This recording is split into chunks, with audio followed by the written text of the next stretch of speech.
자, 이번 시간에는 대리의 삼면관계를 조금 정리해 보세요. 우리 19페이지인데 19페이지에 보시면 제일 위에 보면 대리의 삼면관계 돼 있죠. 대리의 삼면관계라는 것은 대리가 적용되면 대리 이렇게 되면 본인이라는 지위하고 그 다음에 대리인이라는 지위가 이렇게 생기죠. 그죠? 대리인. 그러면 대리인은 그 상대방이라는 사람하고 거래행위를 하잖아. 그죠? 이렇게 상대방. 이 상대방 가는 행위가 왜 대리행위예요. 대리행위. 그럼 여기에 본인이 대리인에게 대리권 수여하잖아요. 이게 대리권 관계예요. 그죠? 대리권 관계. 그래서 대리행위로부터 발생하는 효과가 있을 거예요. 그죠? 이 권리 의무가 바로 대리 효과가 되겠죠. 대리 효과는 권리 의무 관계입니다. 권리와 의무 관계. 이렇게 돼요. 이것을 대리의 삼면 관계라 그래요. 첫 번째 대리권 관계. 그 다음에 두 번째 대리행위 관계, 세 번째 대리효과 관계, 이렇게 되겠죠. 그죠? 그래서 이 세 가지로는 대리의 삼면 관계를 하고, 그래서 대리권 관계는 본인과 대리인 사이, 대리행위는 대리인과 상대방 사이, 대리효과 관계는 본인과 상대방 사이, 이렇게 되겠죠. 이런 관계를 말한다. 이렇게 보시면 되겠죠. 자, 이러한 대리제도가요, 확대 적용되는 것이 복대리예요. 이게. 자, 복대리, 대리인데, 대리가 한 번 더 이루어졌다. 그죠? 그러면, 여기서는 기본적으로 복대리 만들어지면, 복대리인이 발생하게 되겠죠? 복대리인이 생기는데, 이 복대리인이 만들어지는 것은 반드시 대리인의 선임행위에 의해서 발생한다는 걸 알아두셔야 돼요. 선임행위로부터. 여기에서 복대리인이 만들어져요. 이렇게. 반드시 복대리인은 대리인의 선임행위에서 발생한다. 이때 이 선임행위의 이름을 뭐라 하냐? 복임행위라 그래요. 이렇게 약속한 거죠. 행위의 이름을 복임행위라고 이렇게称해요. 그럼 결국 이렇게 되겠죠. 대리인의 복임행위에 의하여 복대리인이 선임한다. 이때요. 이 복대리인은 어떤 지위에 있냐? 언제나 본인의 대리인이 된다. 이래요. 자, 대리인이 선임을 했지만 누구를 위해서 대리행위를 하냐 하면 복대리인은 본인을 위해서 대리행위를 한다. 이 말이죠. 이렇게요. 그 다음에 세 번째요. 이 복대리인은 본인의 대리인으로서 법정 대리인이 아니라 언제나 임의 대리인이 됩니다. 임의 대리인. 이렇게요. 임의 대리인이다. 왜 그런가 하면 대리인의 의사에 의해서 이 복임행위를 하게 되죠. 그 복임행위를 하니까 대리인의 의사에 의해서 대리권을 만들잖아요. 그죠? 그래서 임의 대리인이에요.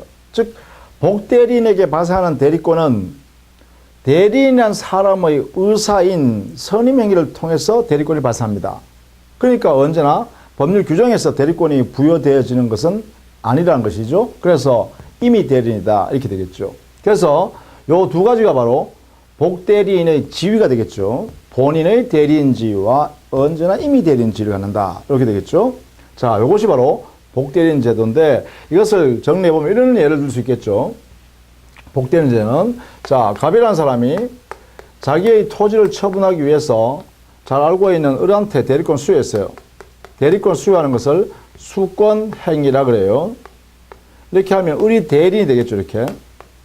대리인. 그러면 직접 원래대로 하면 을이라는 대리인은 그 대리권을 가지고 상대방 병과 이렇게 거래를 하면 돼요. 이렇게. 대리행위. 저기에 있는 A 토지 매매 계약을 이렇게 하면 돼요. 그렇게 하면 이 매매 계약의 효과인 소유권 넘겨줄 의무, 이전 의무, 그 다음 여기에요. 요 매매 계약에서 대금 지급하기로 약속했잖아요. 그럼 여기에 대금 받을 권리가 생겨요. 청구권이 생겨요. 이렇게. 그죠? 이 권리가 바로 본인에게 기속하는 거죠. 여기에 상대방은요. 그래요. 소유권 이전 받을 권리가 있죠. 청구권이 생겨요. 다만 의무는 대금 지급할 의무가 생기죠. 이렇게. 이렇게 생깁니다. 그래서 이렇게 해서 여기에 권리 의무 효과가 이렇게 생기죠. 이렇게 발생합니다. 자, 이게 기본적인 대리 제도인데요. 복대리라는 것은 그러면 뭐냐? 여기죠. 여기 있는 을이라는 대리인이 자기가 매매계약 할 수 없는 상황은 부득이한 사유가 생겼다면 여기에요. 정이라는 사람을 이렇게 안 치죠. 누가 안 치냐? 대리라는 사람이 정을 안 쳐요. 자기가 믿을 만한 사람 정을 안 쳐가지고 야 너가 저기 갑의 소유 A 토지를 네가 좀 대신 좀 처분해줘라. 이렇게 하는 행위를 이걸 복임행위라고 그런단 말이에요. 이게 복임행위. 대리인의 복임행위를 통해서 을이라는 사람이 바로 복대리인이 되는 거죠. 이렇게.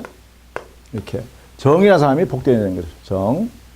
그러면 정이라는 사람은 대리인의 대리인이 되는 게 아니라 대리권이 본인과의 사이에 이렇게 대리권이 발생한다는 거예요. 이렇게 대리권. 이렇게 생긴다는 거예요. 그래서 본인과 복대리인 사이에 이렇게 대리권이 발생해서 이 복대리인은 저기에 있는 본인, 그렇죠? 본인, 갑의 대리인이 되죠. 본인, 갑의 대리인 지위에서 이 정이라는 사람이 상대방과 이렇게 거래행위를 한다. 이 말이에요. 이렇게.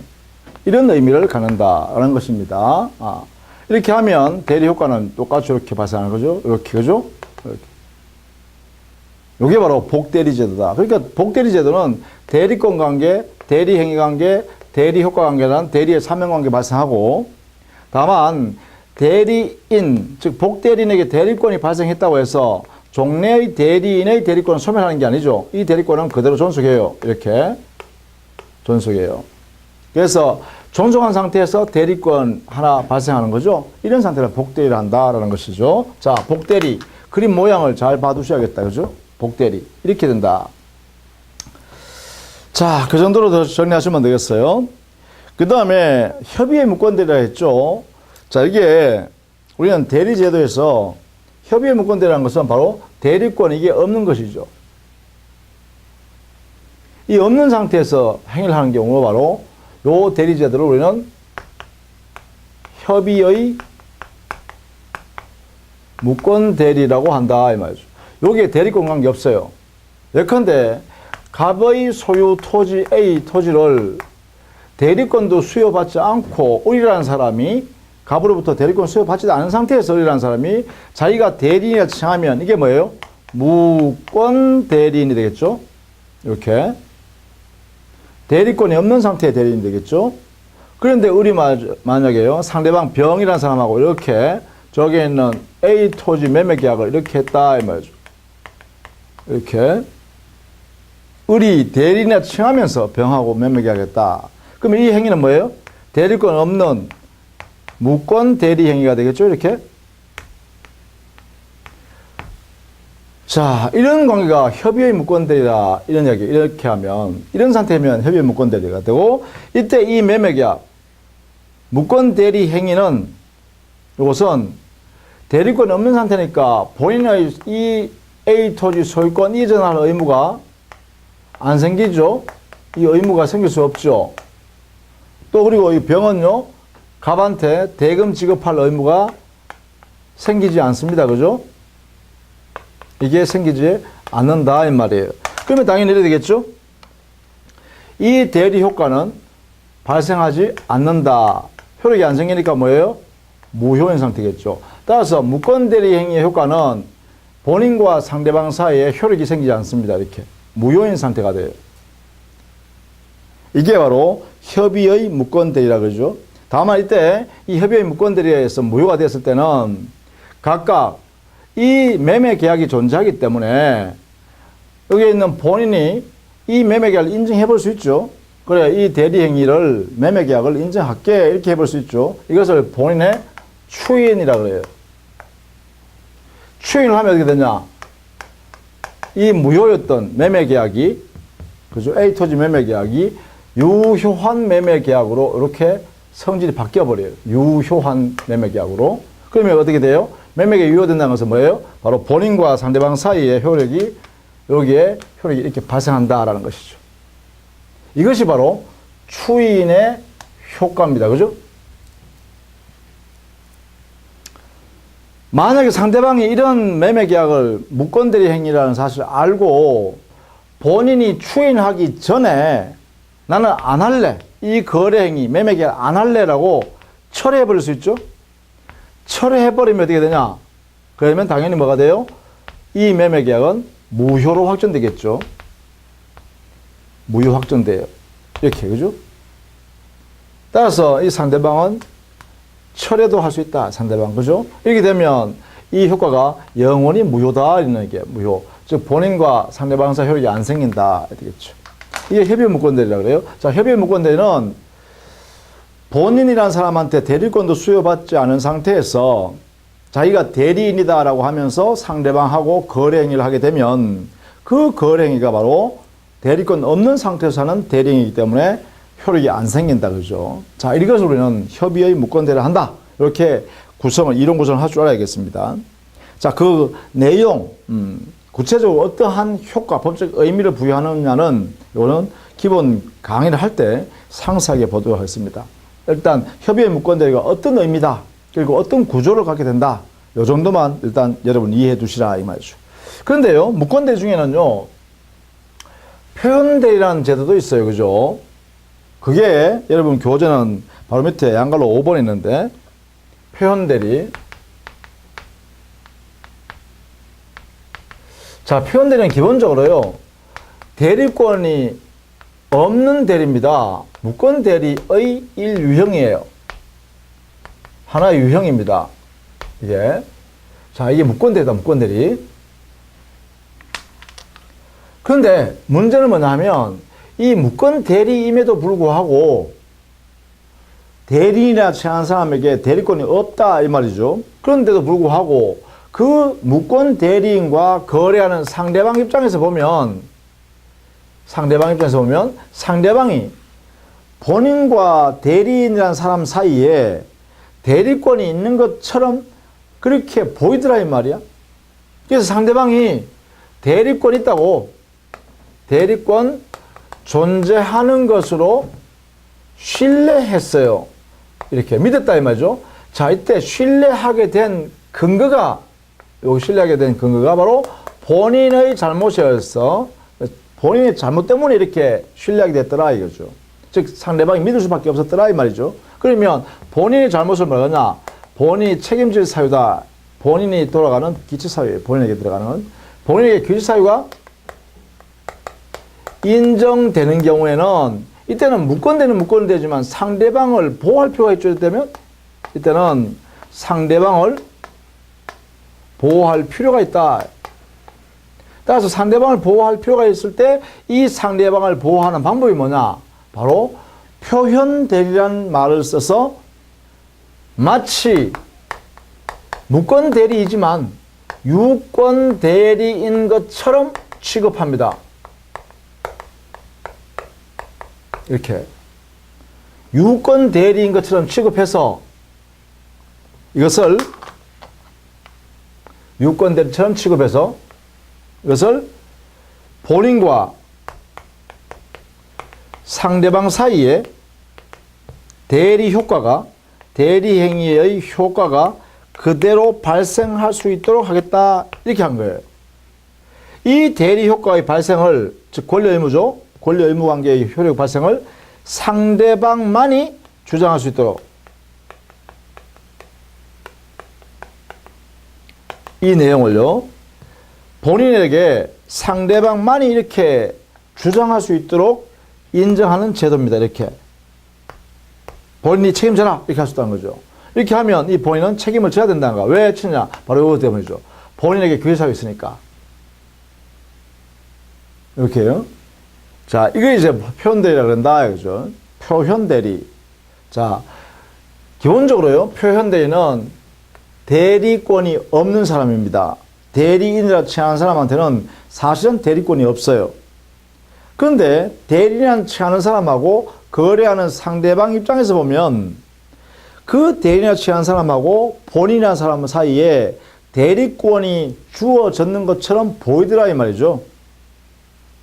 그 대리권이 존재하는 것처럼 보이는 것이 이 본인이 잘못했더란 거예요. 본인의 잘못에 의해서 그렇게 됐더라. 이거죠. 그렇다면 상대방을 보호해야 한다. 상대방이 신뢰한 이 신뢰를 보호해야 된다. 그러면 상대방의 신뢰를 보호하는 방법은 뭐냐? 대리행위 내용대로 본인이 책임져라. 즉 본인에게 상대방이 본인 너 스스로가 책임을 져라라고 대리 효과를 발생시켜버리는 거예요. 요 주장을 하게 되면 자 이때 상대방만 주장할 수 있도록 하는 거죠. 이렇게 요런 것 제대로 우리는 표현 대리라 한다. 예를 들면 이런 게 있을 수 있죠. 대표적인 예를 하나 들어보죠. 표현 대리. 자 아버지인 갑이요.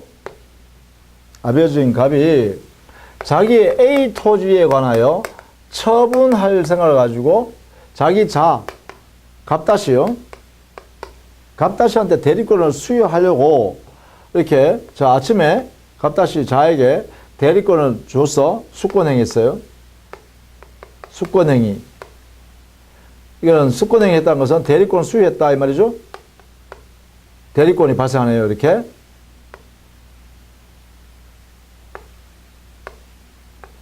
이렇게요. 자, 이 A2를 처분해라, 팔아라 라고 갑다시한테 했어요. 그래서 서류도 다 줬겠죠? 처분하기 위해서 필요한 서류 다 줬겠죠? 그래서 갑다시는 자기 친구 병을 만나러 갔습니다. 가는데, 이렇게 할 수 있죠.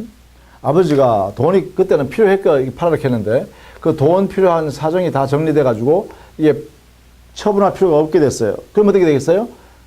아버지가 자에게, 야, 이거 대리권 행사하지 마라. 팔지 마라. 대리권 내가 회수한다. 이렇게 했어요. 그러면 뭐예요? 아버지가 자식에게 대리권을 철회했죠. 대리권 줬던 행위를 철회해버렸어요. 철회했는데도 불구하고 이 갑다신 자는 서류를 가지고 있잖아. 아버지가 주신 서류, 그죠? 이 서류를 다 그대로 갖고 있으니까 이 서류를 가지고서 갑다신은 이참에 이 토지를 처분해가지고 자기가 사업자금 해야겠다. 이런 마음을 먹고 이 갑다시 자는 그 서류를 가지고 자기 친구 병한테 가서 이렇게요. 자, 아버지가 내 이 아버지 토지 그 처분해서 가져오라더라.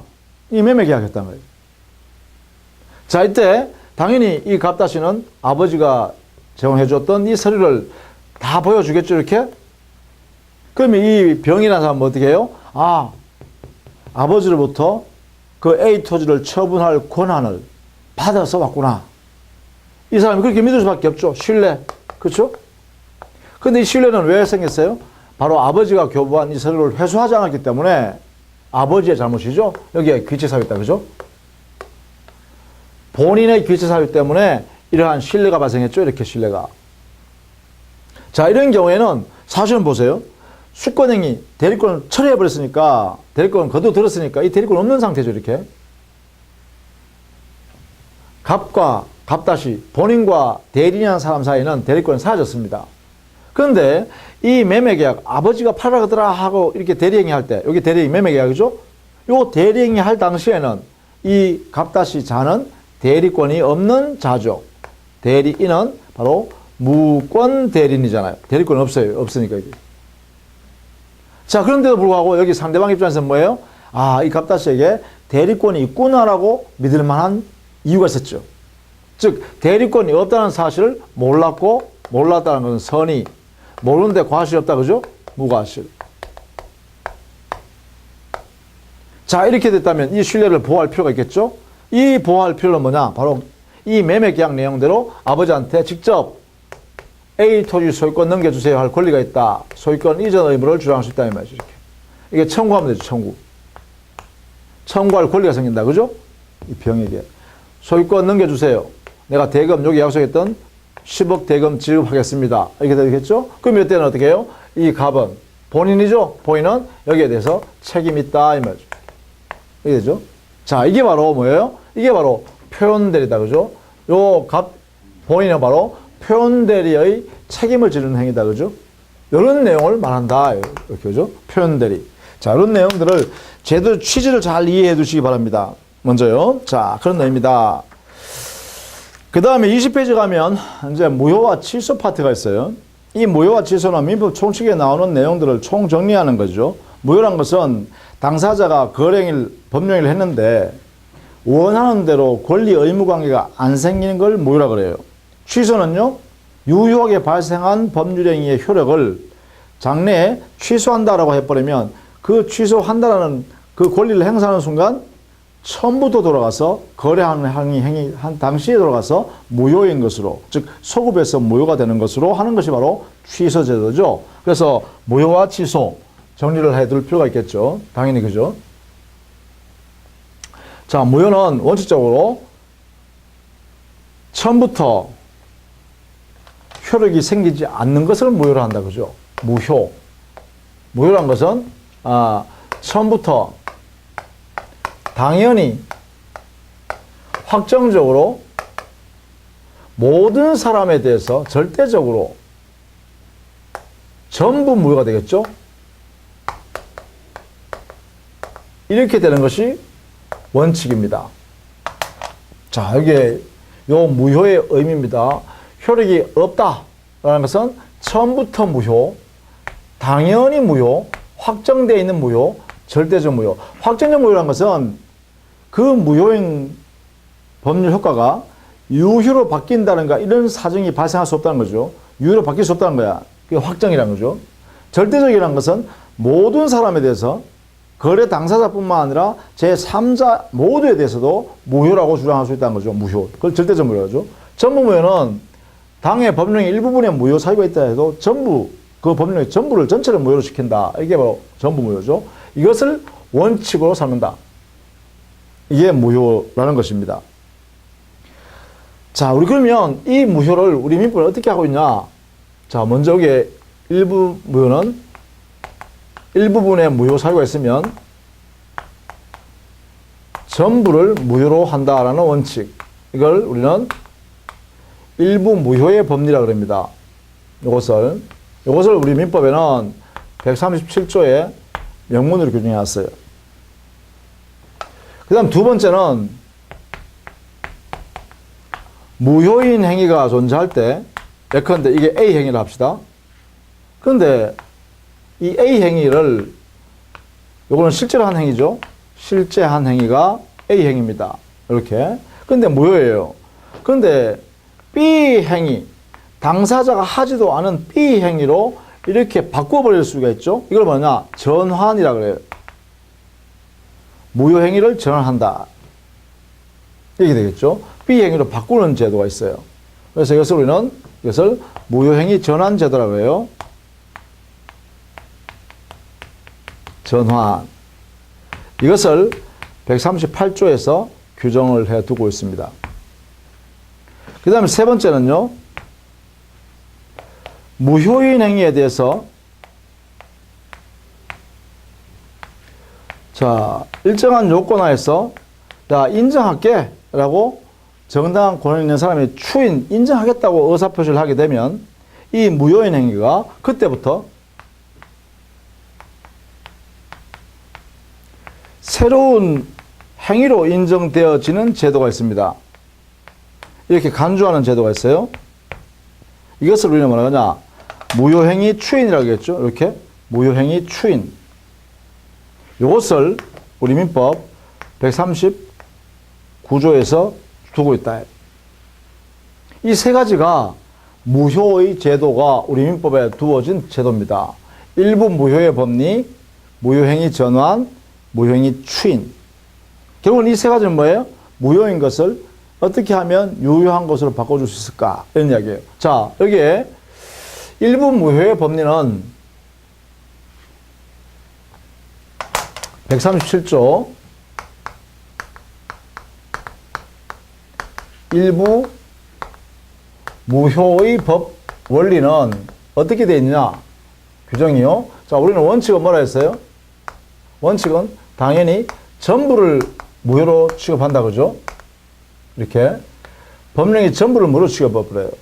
그런데 다만, 예외적으로요, 나머지 부분을 유효로 하자라는 이런 제도도 있다는 거죠. 무효 부분만 무효고 나머지 부분은 유효라고 할 수 있다 해요. 자, 이때 이 나머지 부분을 유효로 하기 위해서는 반드시 일정한 요건이 필요한데 그것이 요건이 뭐냐? 바로 가상적 의사가 인정되어져야 되죠. 자, 이 부분, 일부분이 무효니까 이 부분을 없애버렸더라도 나머지 부분만으로 유효한 법령행위를 하였을 것이라고 인정된다면 그것이 바로 가상적 의사가 인정된다면 이런 거죠. 이 가상적 의사가 인정될 때 그때 이 나머지 부분을 유효로 할 수 있다라는 제도가 우리는 이런 제도를 우리는 이런 원리를 하나의 일부 무효의 법리라고 한다.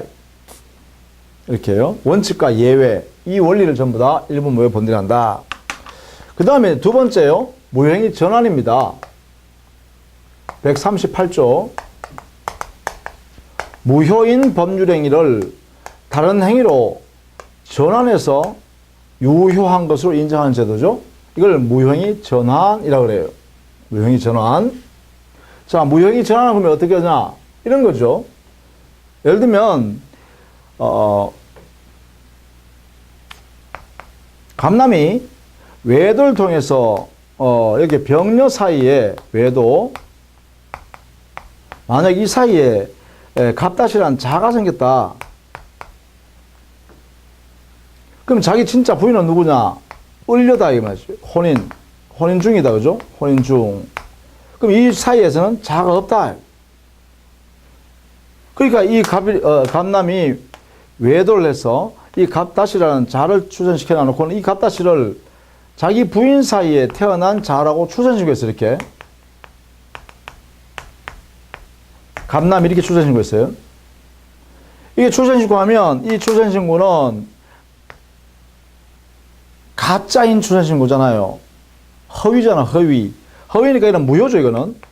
무효인 행위예요. 무효행위, 무효행위. 근데 다만 이게 출생신고 무효라 해서 갑남과 갑다시 사이는 부자 관계는 존속하잖아요. 존재하게 되죠. 그 출생신고가 무효라고 해서 갑과 갑다시는 남남인가요? 그건 아니잖아요. 그래서 여기서 우리 민법은 이렇게 한다 해석을 줘. 출생신고는 무효인 출생신고지만 무효행위지만 이거죠. 무효행위지만 최소한 갑남은 갑다시가 자기의 자식이라고 인정하고 있다고는 해석할 수 있다. 그게 무슨 말이에요? 바로 인지신고한 것으로는 이렇게는 인정해 줄 수 있다. 유효로. 이게 뭐예요? 당사자의 행위를 당사자가 하지 않은 행위로 바꾸는 거잖아. 이렇게 바꾸는 거잖아. 이렇게. 그죠? 그래서 이걸 우리는 무효행위의 전환 이렇게 합니다. 이때도 마찬가지로 가만 보면 여기에 있는 출생신고할 때 요 신고행위 무효행위 안에 말이죠. 여기에 있는 유효한 전환하려고 하는 요 행위, 법령행위의 요건을 모두 구비하고 있어야겠죠. 자, 이걸 A 행위라고 그러고 이걸 B 행위라고 한다면 B 요건을 A 행위 속에 다 구비하고 있어야겠죠. 두 번째는 이 A 행위를 한 당사자가 아마 이 출생신고가 무효라면 최소한 이 B 행위, 이런 행위로 하였을 것이라고 인정돼야겠죠. 주관적으로. 그죠? 이걸 뭐라냐? 가상적 의사라고 해요. 즉, 이 행위한 당사자, 여기 갑남이죠. 갑남의 실제로는 출생신고 행위를 했지만 의사결정에서, 그러나 이게 무효라는 것을 알았더라면 인지신고는 아마도 했겠지? 그런 의사결정 했겠지? 라고 인정될 수 있어야 된다는 거죠. 그럼 뭐라 그러냐? 가상적 의사가 인정되어져야 한다. 이 두 가지죠. 이렇게 되면 어떻게 돼요? 전환을 인정할 수 있다 이 말이지. 이게 전환제도예요. 이게 무효행위 전환이라 한다 이 말이죠. 이게 바로 우리 민법 138조에 있다. 그 다음에 무효행위 추인입니다. 무효행위 추인이라는 것은 무효인 법률행위를 새로 법률행위를 한 것처럼 인정해주는 제도예요. 이걸 우리는 139조에서 무효인 행위를 추인한다. 추후에 인정한다 이 말이죠. 추후에 인정한다. 효력을 인정해줄게 이런 거죠. 근데 여기서 말하는 인정은 새로운 법률행위로 인정해주는 거예요. 여기에. 그런데 A 무효인 행위가 A 실제로 한 당사자가 실제로 한 A 무효인 행위가 추인이라는 이 행위를 거쳐서 A 다시라는 새로운 법률 행위로 이렇게 간주해 주는 거죠. 간주, 인정. 이것을 뭐라 하냐? 추인이라 한다 이 말이죠. 자, 이때 추인하려 그러면요, 최소한 이 안에 있는 무효사유, 실제로 한 이 행위 속에 있는 요 무효사유, 이 무효사유가 종료된 후에 추인을 할 수 있다 이 말이죠. 그래야 새로운 행위가 되겠죠. 그죠? 무효행위 안에 있는 무효사유가 종료된 후일 때 추인이 인정된다 이 말이에요. 그래야 새로운 행위로 인정해 줄 수 있겠죠. 이것이 바로 무효행위 추인 제도입니다. 이렇게요. 따라서 우리 민법에는 무효제도에서는 당사자가 한 행위가 무효지만 어쨌든 간에 유효한 행위로 바꿔보려고 노력하는 제도가 있다. 그게 일부 무효의 법리에 따라서 전부가 무효지만 예외적으로 일부분이라도 유효한 행위로 인정해 줄 수 있는 방법을 강구하고 있다. 이걸 일부 무효의 법리라고 한다. 또는 일부 무효의 법칙이라고 합니다. 하나. 두 번째는 무효인 A 행위를 B 행위로 바꾸어서 인정하는 제도, 전환 제도라고 그래요. 이런 게 하나 있다. 또 A 행위가 어떤 사유로 무효예요. 그러면 이것을 인정하겠다라고 하는 순간에 뭐예요? 새로운 A 다시 행위로 간주하는 제도죠. 이걸 무효행위 추인 제도가 있다. 이렇게 되겠다. 그죠? 이런 내용의 무효 제도가 있습니다. 자, 그런 내용이 이제 앞으로 우리가 구체적으로 더 상세하게 배울 내용이다. 이렇게 보시면 되겠죠? 그 다음에 취소요. 자, 취소라는 것은 미성년자나 또 피성년 후견인이나 또 피한정 후견인 이런 자가 법정 대리인의 동의도 받지 않고 이것도 없이 혼자 단독으로 법률 행위를 했다라고 하면 이 행위는 취소할 수 있다 이 말이죠. 이걸 뭐라 그래요? 이거는 제한 능력자일 때 제한 능력자가 법정 대리인의 동의도 없이 단독으로 행위했다면 이 행위는 취소할 수 있는 행위다. 이게 첫 번째죠. 두 번째는요. 착오에 의해서 의사표시한 경우죠. 자기가 제대로 인식하지 못하고 진실을 모르고서 의사결정해가지고 그 의사결정했는데 의사와 표시 행위가 일치하지 않아요. 불일치한 상태에서 불일치한 걸 제대로 인식하지도 못하면서 의사표시한 거예요. 이걸 뭐라 하냐? 착오로 인한 또는 착오에 의한 의사표시라고 해요. 그러면 착오에 의한 의사표시도 어떻게 하냐? 우리 민법은 109조에서 일정한 요건 하에서 취소할 수 있다. 이렇게 놨죠. 이거 두 번째 사유예요. 그 다음에 세 번째는요. 사기가 강박을 당해서 의사표시한 경우죠. 즉 말한 표의자가 타인 누군가로부터 사기나 강박을 당한 상태에서 의사표시했다면 그 사기 강박 당하여 한 의사표시를 취소한다 할 수 있다는 거죠. 따라서 우리는 사기 강박이 있는 의사표시를 하자 있는 의사표시라고 하죠. 이렇게. 따라서 하자 있는 의사표시도 어떻게 해요? 민법 우리 110조에서요. 취소할 수 있도록 해주고 있죠. 이렇게. 그래서 우리는 취소 사유는 기본적으로 제한 능력자가 법령행위를 단독으로 했을 때, 착오에 의한 의사표시를 했을 때, 그리고 사기 강박을 당한 하자 있는 의사표시를 했을 때는 취소할 수 있게 된다. 이렇게 되겠죠. 자, 이러한 취소는 기본적으로 어떻게 되죠? 취소하기 전까지는 유효한 상태죠. 그래서 취소한다라는 효과는 어떻게 되냐면 취소 효과죠. 여기는 취소하기 전까지는 유효한 법령이에요. 유효한 법령이니까 권리 의무가 발생해요. 권리와 의무가 생겨져 있어요. 그죠? 그런데 이 취소한다라고 해버리면 이 행위에 대해서 그죠? 그러면 취소하는 순간에 처음부터 무효인 행위로 이렇게 확정되어 버리죠. 처음부터니까 이 거래 행위를 할 때, 이 행위할 당시로 소급해서, 그렇죠? 이걸 우리는 소급하여 이렇게 합니다. 요 처음부터라는 의미는 소급표란 거죠. 소급표. 소급해서 무효가 된다. 이게 바로 취소권의 행사 효과예요. 취소하면 처음부터 소급해서 무효가 된다. 이렇게 되겠죠. 그러면 이 행위에 따라서 이미 이행한 것이 있으면, 즉 취소하기 전에 이쯤에서요, 이 행위 내용대로 이행을 했다면, 이행 후에 취소를 했다라고 하면, 그러면 취소하면 처음부터 무효이기 때문에 줄 필요가 없고 받을 권리가 없죠. 이득을 취할 권리가 없어요. 그렇다면 이때는 이행한 만큼, 상대방 받은 만큼은 부당한 이득이 되어버리죠. 따라서 부당이득이기 때문에 부당이득 반환의 법리가 적용되겠죠. 그렇죠? 그래서 선의의 수익자는 현존이익으로, 악의의 수익자는 전부 배상으로 해야 되겠죠? 선의의 수익자는 현존이익으로 반환해야 돼요. 현존이익 반환. 그런데 악의의 수익자는 전부 배상해야 돼요. 그러니까 상대방한테, 즉 이행한 사람한테 손해가 남 것까지도 전부 배상해줘야 된다. 이렇게 하고 있죠. 근데 이게 특징이 있어요. 이 취소 사유가 제한 능력 이유로 취소한 경우요. 그러면 제한 능력을 이유로 취소한 제한 능력자는 상대방한테 받은 게 있을 거 아니에요. 그죠?